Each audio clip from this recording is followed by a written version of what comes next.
শিক্ষার্থীদের এই আন্দোলনকে ভিন্ন খাতে প্রবাহিত করার জন্য বিএনপি জামায়াত গোষ্ঠী, এই বিএনপি জামায়াত গোষ্ঠী তরুণ প্রজন্মের স্থায়ী শত্রু, যেই বিএনপি জামায়াত গোষ্ঠী তরুণ প্রজন্মের স্বপ্ন নিয়ে ছিনিমিনি খেলেছে, তারা আজকে এই আন্দোলনে সংহতি প্রকাশ করার জন্য চেষ্টা করছে। লন্ডন থেকে যারা আজকে এই আন্দোলনে সংহতি প্রকাশ করার জন্য চেষ্টা করছে, তাদের কাছে আমরা প্রশ্ন রাখতে চাই যে প্রশাসনে ভাইয়া ক্যাডার কে চালু করেছিল? দলীয় ক্যাডার এবং বিসিএস ক্যাডার হওয়াকে সমার্থক শব্দে কে পরিণত করেছিল? পিএসসিতে আজকে যে আস্থা তৈরি হয়েছে, পিএসসিতে যেভাবে স্বচ্ছতা মেধাভিত্তিক যে সাংবিধানিক প্রতিষ্ঠানটি সুনাম ছড়িয়েছে, পিএসসিকে হাওয়া ভবনের এক্সটেনশনে কে পরিণত করেছিল বাংলাদেশের ছাত্র সমাজের সেই বিষয়টি কিন্তু জানা রয়েছে। 24তম বিসিএস প্রশ্ন ভাষার বাস্তবতা, 27তম বিসিএস বাতিল করা এবং ফিফা বিশ্বকাপের জন্য যেমন আমরা 4 বছর অপেক্ষা করি, সেই 4 বছরের অধিক সময় বিসিএস পরীক্ষার জন্য বিএনপি জামায়াতের সময় আমাদেরকে অপেক্ষা করত। দুর্নীতি ছাড়া, অনিয়ম ছাড়া, প্রশ্নপত্র ফাঁস ছাড়া কোনো ধরনের চাকরি পাওয়ার সুযোগ ছিল না। ছাত্র দলের ক্যাডার হওয়া মানেই বিসিএস ক্যাডার হওয়া। পরীক্ষার হলগুলোতে রীতিমতো এক্সাম সেন্টার বানিয়ে ছাত্র দলের ক্যাডাররা পরীক্ষা দিয়েছে, বাংলাদেশের ছাত্র সমাজ সেটি ভুলে নাই। এবং আমরা আরও লক্ষ্য করি, লন্ডন থেকে যারা ওয়াজ নসিহত করছে, তাদের যিনি ওয়াজ নসিহত করছেন বিসিএস পরীক্ষা দেওয়া তার যোগ্যতাই নেই, বিশ্ববিদ্যালয়ে তিনি লেখাপড়া করেননি।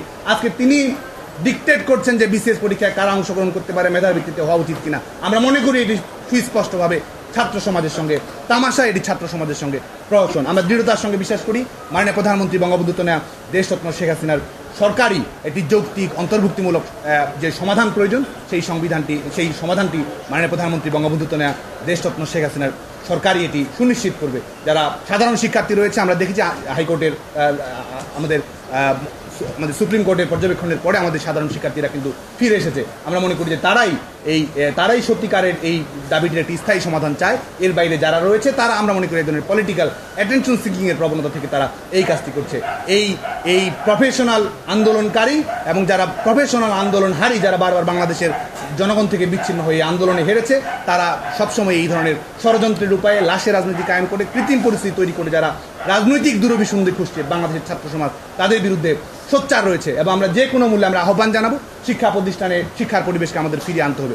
আমরা ক্লাস করব, লেখাপড়া করব, লাইব্রেরিতে সময় দিব, প্রস্তুতি নিব এবং একই সঙ্গে আমাদের যৌক্তিক কোনো কথাবার্তা থাকলে যৌক্তিক উপায়ে সেটি আমরা সংশ্লিষ্ট সকল মহলের কাছে আমরা তুলে ধরবো। কিন্তু তার জন্য শিক্ষা প্রতিষ্ঠানকে জিম্মি করা, তার জন্য স্বাভাবিক জনজীবনকে জিম্মি করার অধিকার তার রয়েছে বলে আমরা মনে করি। এবং সেক্ষেত্রে তাদের উদ্দেশ্যটি আজকে তো এই মুহূর্তে তো বাংলাদেশে কোটা নেই। আজকে যারা চাকরির জন্য বা আগের নিয়ম বহালের জন্য যারা আন্দোলন করছে, তারা কি চাকরিজীবী না আন্দোলনজীবী? আজকে বাংলাদেশের ছাত্র সমাজের পক্ষ থেকে কিন্তু এই প্রশ্নটি আসছে।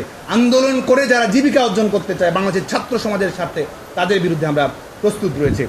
এই পর্যায়ে আজকে আমাদের উদ্ভূত বিষয়ে বাংলাদেশ ছাত্রলীগের পক্ষ থেকে আমরা আমাদের যে সুচিন্তিত মত, আমরা কিন্তু আবারও সুস্পষ্ট করেছি, শিক্ষার্থীদের দাবির প্রতি আমাদের সংবেদনশীলতা রয়েছে, শিক্ষার্থীদের অঙ্গীকারের প্রতি আমাদের ভালোবাসা রয়েছে, শিক্ষার্থীদের লড়াইয়ের প্রতি আমাদের শ্রদ্ধা রয়েছে। এবং একই সঙ্গে যারা ষড়যন্ত্রকারী শক্তি রয়েছে, যারা আমাদের বাংলাদেশের ছাত্র সমাজকে যারা গণমানুষের প্রতিপক্ষ বানাতে চায়, তাদের বিরুদ্ধে বাংলাদেশ ছাত্রলীগ অবিচলভাবে লড়ে যাবে। প্রিয় বন্ধুগণ, এই পর্যায়ে আজকে বাংলাদেশ ছাত্রলীগের পক্ষ থেকে বিদ্যমান ইস্যুতে আমাদের যে মতামত রয়েছে, সেই মতামতকে আমরা আপনাদের মাধ্যমে গোটা বাংলাদেশ ছাত্র সমাজের কাছে, আমাদের সংশ্লিষ্ট সকলের কাছে তুলে ধরতে চাই।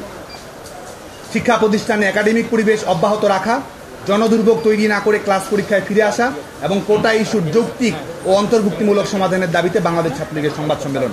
প্রিয় সাংবাদিকবৃন্দ, বাংলাদেশের স্বাধীনতা সংগ্রামে নেতৃত্ব দানকারী শহীদের রক্তস্নাত বাংলার ছাত্র সমাজের নির্ভরতা নিশ্চয়তার স্থায়ী ঠিকানা, বাংলা ভাষা ও বাঙালি জাতীয়তাবাদ কেন্দ্রিক শিক্ষা সাহিত্য কর্মসংস্থান বিনির্মাণে বিরতিহীন ক্রিয়াশীল সংগঠন বাংলাদেশ ছাত্রলীগের পক্ষ থেকে উপস্থিত সাংবাদিক সহযোদ্ধা এবং দেশের শিক্ষার্থী সমাজের প্রতি প্রীতি এবং শুভেচ্ছা জানাই। বাংলাদেশের অপ্রতিরোধ অগ্রযাত্রার অবিকল্প সারথি, আধুনিক উন্নত আত্মমর্যাদাশীল বাংলাদেশের কারিগর, গবেষণা নির্ভর বিজ্ঞানভিত্তিক সমন্বিত সন্ত্রাসমুক্ত কর্মসংস্থান বান্ধব অবৈতনিক শিক্ষা ব্যবস্থানের পথিকৃৎ, একদিনে 36 কোটি পাঠ্যপুস্তক বিনামূল্যে বিতরণ করে বিশ্বে নজির স্থাপন করি, নারীর শিক্ষা সমতা মর্যাদা কর্মসংস্থানের দৃঢ় প্রতিজ্ঞ মাননীয় প্রধানমন্ত্রী দেশরত্ন শেখ হাসিনা, জাতির পিতা বঙ্গবন্ধু শেখ মুজিবুর রহমানের স্বপ্নের সোনার বাংলা বিনির্মাণে তার সুযোগ্য কন্যা দেশরত্ন শেখ হাসিনা সরকারি বেসরকারি খাতে চাকরি ও কর্মসংস্থানের উদ্যোগ, শিক্ষা খাতে অভূতপূর্ব অর্জন, চতুর্থ শিল্প বিপ্লব জয় করার লক্ষ্যে তরুণদের জন্য কর্মপরিকল্পনা, ডিজিটাল বাংলাদেশের লক্ষ্যমাত্রা অর্জনের মাধ্যমে স্মার্ট বাংলাদেশ অভিমুখে যে যাত্রা সূচনা করেছেন, তার জন্য বাংলার ছাত্র সমাজ ও তরুণ প্রজন্মের পক্ষ থেকে হৃদয় নিংড়ানো ভালোবাসা এবং অভিনন্দন। প্রেক্ষাপট: দেশরত্ন শেখ হাসিনা বিদ্যমান কোটা ব্যবস্থা বাতিল ঘোষণা করেন 2018 সালের 11 এপ্রিল, যার প্রেক্ষিতে জনপ্রশাসন মন্ত্রণালয় একই বছরের 4 অক্টোবর এ সংক্রান্ত প্রজ্ঞাপন জারি করে। পরবর্তীতে 2021 সালে উচ্চ আদালতে করা একটি রিটের প্রেক্ষিতে এবছরের 5 জুন হাইকোর্ট 4 অক্টোবর 2018 এর প্রজ্ঞাপন বাতিল ঘোষণা করে। সরকার পক্ষের আইনজীবী হাইকোর্ট বিভাগের দেয়া এই রায় বাতিলের জন্য বাংলাদেশের সর্বোচ্চ আদালত আপিল বিভাগে আবেদন করে, বর্তমানে যা বিচারাধীন রয়েছে। এরই মধ্যে গত 9 জুলাই 2024 তারিখে ঢাকা বিশ্ববিদ্যালয়ের 2 শিক্ষার্থীর পৃথক একটি রিটে 5 জুলাই হাইকোর্ট বিভাগের দেয়া রায় স্থগিত করে দেশরত্ন শেখ হাসিনা সরকার কর্তৃক জারিকৃত প্রজ্ঞাপনকে বহাল রেখে স্ট্যাটাস কো আদেশ জারি করে। এর ফলে সরকারি চাকরিতে চলতি সময়ে আর কোনো কোটা ব্যবস্থা প্রচলিত নেই। বাস্তবতা, বাংলাদেশের শিক্ষার্থীদের জন্য মানসম্মত আধুনিক শিক্ষা ব্যবস্থা ও কর্মসংস্থান সম্পর্কে দ্বিধাহীনভাবে বলিষ্ঠতার সাথে কাজ করে চলেছেন দেশরত্ন শেখ হাসিনা, যার ফলশ্রুতিতে এদেশের তরুণ সমাজ সরকারি চাকরি ও বেসরকারি নানা উদ্যোগের মাধ্যমে নিজেদের মেধা ও শ্রম কাজে লাগিয়ে বাংলাদেশকে দরিদ্র অনুন্নত পর্যায় থেকে মধ্যম আয়ের দেশে উন্নীত করতে সক্ষম হয়েছে। দেশরত্ন শেখ হাসিনার অন্তর্ভুক্তিমূলক অর্থনৈতিক নীতি ও কর্মসূচি দেশের সর্বত্র উন্নয়ন ও অগ্রগতির আলো পৌঁছে দিয়েছে। দেশ ও সমাজের পিছিয়ে পড়া বিভিন্ন জনগোষ্ঠীর জন্য নানামুখী সামাজিক নিরাপত্তা নিশ্চিত করার কারণে তারাও আর পিছিয়ে নেই। দেশের তরুণ প্রজন্ম, শিক্ষার্থী সহ সমাজের সর্বস্তরে সরকারি চাকরির প্রতি যে আগ্রহ আকর্ষণ বর্তমানে সৃষ্টি হয়েছে তা সম্ভব হয়েছে দেশরত্ন শেখ হাসিনার অনন্য অতুলনীয় দূরদর্শী নেতৃত্বে দেশ পরিচালনার মাধ্যমে। 2018 সাল থেকে কোটা ব্যবস্থা তুলে দেওয়ার কারণে নারীদের সরকারি চাকরিতে প্রবেশের সুযোগ সংকুচিত হয়েছে, যা দেশের সামগ্রিক অগ্রগতির জন্য অন্তরায় বলে প্রতীয়মান হচ্ছে। আমরা লক্ষ্য করছি, কোটা ব্যবস্থা উঠে যাওয়ার পর সবচেয়ে বেশি ক্ষতিগ্রস্ত হয়েছে দেশের নারী সমাজ। উদাহরণস্বরূপ, কোটা থাকা অবস্থায় সর্বশেষ 36, 37 ও 38তম বিসিএসে নারীদের চাকরি হয় যথাক্রমে 25.89, 24.73 এবং 26.87%।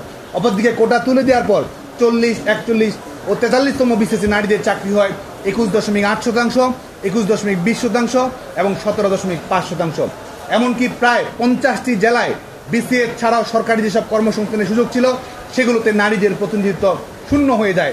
অর্থাৎ কোটা উঠে যাবার পর উন্নয়নের মূলধারা থেকে নারীরা ছিটকে পড়েছে। জাতিসংঘ ঘোষিত প্ল্যানেট 50-50 অনুযায়ী যেখানে সরকারি চাকরিতে নারীদের অংশগ্রহণ 50% থাকা উচিত, সেখানে বাংলাদেশ তা 30%-এর নিচে রয়েছে। কোটা ব্যবস্থা উঠে যাবার কারণে তা আরও প্রান্তিক পর্যায়ে চলে গেছে। অন্যদিকে বাংলাদেশের 64টি জেলায় সমন্বিত উন্নয়ন ও অগ্রগতি সাধনের জন্য বিভিন্ন ধরনের সাংবিধানিক প্রতিফলন প্রয়োজন হলেও কোটা তুলে দেবার পর থেকে দেশের বিভিন্ন অঞ্চলের প্রান্তিক জনগণ বঞ্চিত হচ্ছে। উদাহরণস্বরূপ 40তম বিসিএসে দেশের 24টি জেলা থেকে এবং 41তম বিসিএসে 18টি জেলা থেকে একজনও বিসিএস পুলিশে সুপারিশকৃত হয়নি। একইভাবে সমাজের পিছিয়ে পড়া ক্ষুদ্র নৃগোষ্ঠীর জন্য এটি সত্য। কোটা থাকা অবস্থায় 31 থেকে 38তম বিসিএসে ক্ষুদ্র জাতিগোষ্ঠীর জন্য 179 জন সুপারিশকৃত হন। কোটা বাতিলের পর 39তম বিসিএসে ক্ষুদ্র জাতিগোষ্ঠীর 24 জন সুপারিশ পেয়েছে এবং 40 এবং 41তম বিসিএসে সুপারিশ পেয়েছে মাত্র 2 জন। সর্বোপরি যেখানে সরকারি চাকরির প্রতিটি পরীক্ষার্থীকে একজন পরীক্ষার্থীকে প্রিলিমিনারি, লিখিত ও ভাইবা প্রতিটি ধাপ পার হয়ে আসতে হয়, তাই কোটা না মেধা স্লোগানটি একটি ভিত্তিহীন, কল্পনাপ্রসূত এবং উদ্দেশ্যমূলক প্রচারণা। এখানে মেধার বিপরীতে মেধার প্রতিযোগিতায় সমাজের অনগ্রসর অংশকে কিছুটা এগিয়ে দেওয়া হয়, যা পুরোপুরি ন্যায় এবং সংবিধান সম্মত।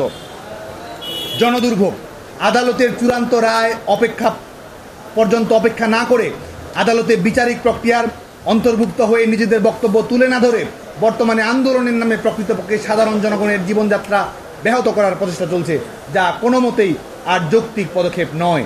এই আন্দোলনের কারণে চলমান এইচএসসি পরীক্ষার্থীদের পড়াশোনায় বিঘ্ন ঘটছে, হাসপাতালে রোগীদের যাতায়াত সম্ভব হচ্ছে না, জরুরি রাষ্ট্রীয় প্রয়োজন যেমন সম্পদ যেমন তেল, গ্যাস, নিত্য প্রয়োজনীয় দ্রব্য পরিবহন দুরূহ হয়ে উঠছে, কর্মজীবী শ্রমজীবী মানুষের জীবনযাত্রা অচল হয়ে যাচ্ছে। আন্দোলন খেলা ও হিরোইজম প্রদর্শনের এই মানসিকতা এদেশের শিক্ষিত তরুণ প্রজন্মের প্রতি সাধারণ মানুষের বিরূপ প্রতিক্রিয়া সৃষ্টি করছে। এমত অবস্থায় কোটা বাতিল বা সংস্কারের জন্য দেশব্যাপী যে আন্দোলন পরিচালিত হচ্ছে সেই সম্পর্কে পুনরায় ভাবনার প্রয়োজন রয়েছে। কোটা সংক্রান্ত বিষয়টি সংবেদনশীলতা সম্পর্কে সম্পূর্ণ ওয়াকিবহাল হওয়ার পরেও একথা বিবেচনাধীন যে আন্দোলনকারীরা সমাজ ও দেশ হতে কেউ বিচ্ছিন্ন নয়। নিজেদের দাবি ও সুনিশ্চিত ভবিষ্যৎ চিন্তার পাশাপাশি সাধারণ মানুষের দুর্ভোগের বিষয়টিও তারা কোনোভাবে এড়িয়ে যেতে পারে না। বিষয়টি এমন পর্যায়ে চলে যাচ্ছে যেন সাধারণ জনগণ বনাম শিক্ষার্থী এমন একটি অবস্থা দাঁড়িয়ে গেছে। আন্দোলনকারীদের প্রতি আহ্বান, বিদ্যমান প্রতিটি বাস্তবতা বিবেচনায় নিয়ে বাংলাদেশ ছাত্রলীগ মনে করে কোটা ব্যবস্থা একটি যৌক্তিক ও অন্তর্ভুক্তিমূলক সমাধান ও সংস্কার আনয়ন করা এই মুহূর্তে সবচেয়ে জরুরি পদক্ষেপ। এই পদক্ষেপ বাস্তবায়নে কোনো হঠকারিতা নয়, কোনো তাড়াহুড়ো নয়, কোনো মব জাস্টিস নয়, কোনো অবরোধ বা জিম্মি পরিস্থিতি তৈরি করে স্পট ডিসিশন গ্রহণ করা সম্ভব নয়। কোটা ব্যবস্থার সময়োপযোগী সংস্কার আনয়নের জন্য একটি সমন্বিত রাষ্ট্রীয় উদ্যোগের মাধ্যমে সংশ্লিষ্ট সকল পক্ষের সাথে আলাপ আলোচনা সাপেক্ষে বৈশ্বিক প্রেক্ষাপটে বর্তমান ও ভবিষ্যৎ রাষ্ট্র কাঠামোর প্রেক্ষিতে একটি যৌক্তিক অন্তর্ভুক্তিমূলক স্থায়ী সমাধান উদ্যোগ প্রয়োজন। এমন উদ্যোগে এদেশের ছাত্র সমাজ, তরুণ প্রজন্ম তাদের মেধা মনন দিয়ে একটি উপযুক্ত ব্যবস্থা প্রণয়নে সক্রিয়ভাবে ভূমিকা রাখতে পারে। কিন্তু তেমন কোনো সমন্বিত উদ্যোগের আহ্বান না জানিয়ে, এমনকি আদালতের চূড়ান্ত রায় পর্যন্ত অপেক্ষা না করেই কেন এই অনিঃশেষ আন্দোলন? হাইকোর্টের রায়ের বিরুদ্ধে সরকার আপিল করেছে, বর্তমানে যা বিচারাধীন বিষয়। একটি বিষয় যখন আদালতের গণ্ডিতে প্রবেশ করে তখন তার সমাধান আইনের কাঠামোতেই হতে হয় এবং এর জন্য প্রয়োজনীয় সময় অপেক্ষা করতে হয়। এ কথা কি আন্দোলনকারীরা অবগত নন? পাশাপাশি হাইকোর্টের পৃথক আরেকটি রায়ে যখন স্ট্যাটাস কো অবস্থা জারি করে সরকারি চাকরিতে কোটা বাতিলের সিদ্ধান্ত বহাল রাখা হয়েছে, সেহেতু আইনের পরবর্তী ধাপগুলো অপেক্ষা না করে কেন জনসাধারণ বিরোধী অব্যাহত অবরোধ রাখতে হবে তা এদেশের মানুষ, এদেশের ছাত্র সমাজ জানতে চায়। একই সাথে দেশের আইন, বিচার ও নির্বাহী বিভাগের পার্থক্য সম্পর্কে আমাদেরকে জানতে হবে। রাষ্ট্র ব্যবস্থার পৃথক তিনটি কাঠামো, সেপারেশন অফ স্টেট, আইন, বিচার ও নির্বাহী বিভাগ। প্রতিটি বিভাগ পৃথক ও স্বাধীনভাবে কাজ করে এবং একটি অন্যটির কাজে হস্তক্ষেপ করে না।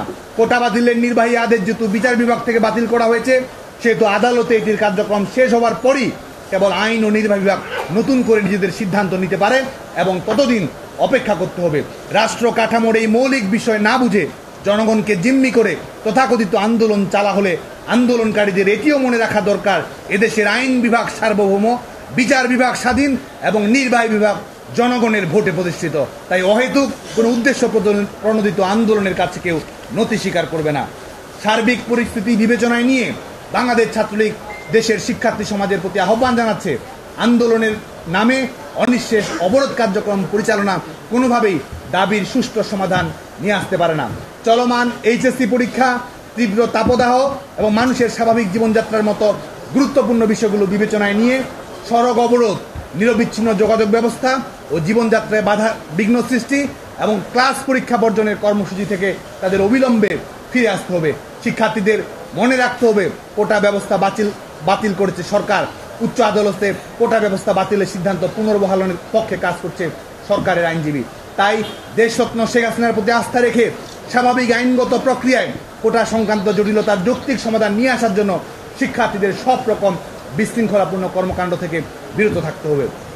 কোটা সংক্রান্ত বিষয়টি আদালতে বিচারাধীন এবং কেউই দেশের প্রচলিত আইনের ঊর্ধ্বে নয় বিধায় আইনি প্রক্রিয়াতে চূড়ান্ত, স্থায়ী, যৌক্তিক ও ইনক্লুসিভ সমাধানের দিকে এগোতে হবে। এক্ষেত্রে দেশের শিক্ষার্থী সমাজের নির্ভরতার প্রতীক, নিঃস্বতার প্রতীক দেশরত্ন শেখ হাসিনা তাদের পাশে রয়েছেন, বাংলাদেশ ছাত্রলীগ তাদের পাশে রয়েছে। তারা ক্লাস পরীক্ষায় ফিরে গিয়ে শিক্ষা প্রতিষ্ঠানের একাডেমিক পরিবেশ স্বাভাবিক রাখবে, এটি আমরা সকলে প্রত্যাশা করি।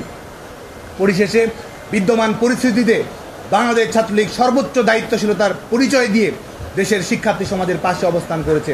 সংশ্লিষ্ট সকল পক্ষের সঙ্গে আলাপ আলোচনা সাপেক্ষে সমস্যার গভীরে গিয়ে বাংলাদেশ ছাত্রলীগ তাৎক্ষণিক সমাধান নয়, বরং বিচার বিভাগীয় পর্যবেক্ষণের আলোকে সাংবিধানিক অনুশাসন অক্ষুণ্ণ রেখে অনগ্রসর জনগোষ্ঠীর প্রতি দায়বদ্ধতাকে বিবেচনায় নিয়ে জেন্ডার সমতা নিশ্চিতকল্পে প্রান্তিক ও নিম্নবর্গীয় মানুষের প্রতি রাষ্ট্রীয় দায়িত্বের আলোকে যৌক্তিক, অন্তর্ভুক্তিমূলক, স্থায়ী, যুগোপযোগী, ইতিবাচক সমাধান নিয়ে আসার জন্য কাজ করছে বাংলাদেশ ছাত্রলীগ।